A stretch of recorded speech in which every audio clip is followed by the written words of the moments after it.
আমি বলতে চাই দীর্ঘ ১৫ বছর আওয়ামী নেতাকর্মীরা যে অপকর্ম দুর্নীতি চালিয়েছে সরকার পতনের পর তা ধীরে ধীরে বেরিয়ে আসছে। কিভাবে ক্ষমতার দাপটে বেপরোয়া হয়ে ওঠা যায় চট্টগ্রাম ১১ আসনের আওয়ামী লীগের সাবেক সংসদ সদস্য এম.এ. লতিফকে দেখলেই তার প্রমাণ মিলে।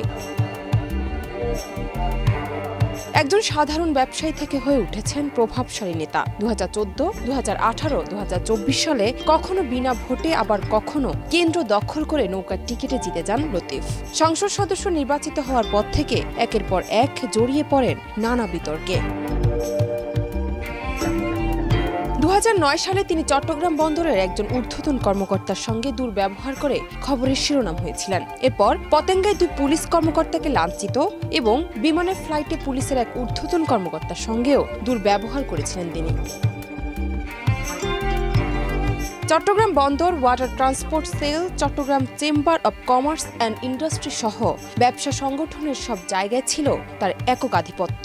সবশেষে গত বছর প্রভাব খাটিয়ে দরপত্র ছাড়াই চট্টগ্রাম বন্দরের বহির্নোঙরে পণ্য খালাসের লাইসেন্স নেন সাবেক এমপি লতিফ। শুধু তাই নয়, চট্টগ্রাম সহ দেশের বিভিন্ন জেলায় লতিফের বিপুল পরিমাণ জায়গা জমি রয়েছে। অবৈধভাবে এসব জমি দখল করতেন তিনি। জমি দখলে নিতে লতিফ তার অনুসারীদের দিয়ে ভুক্তভোগীদের বিরুদ্ধে থানা ও আদালতে একের পর এক মিথ্যা চাঁদাবাজির মামলা দিয়ে কোণঠাসা করেন।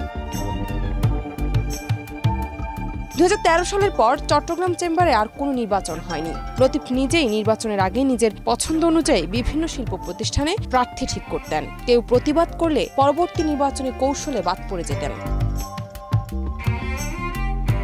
চেম্বারের অর্থায়নে ওয়ার্ল্ড ট্রেড সেন্টার নির্মিত হলেও নির্মাণ কাজ থেকে শুরু করে বিভিন্ন প্রতিষ্ঠানের নামে স্পেস বরাদ্দ দিতেন লতিফ।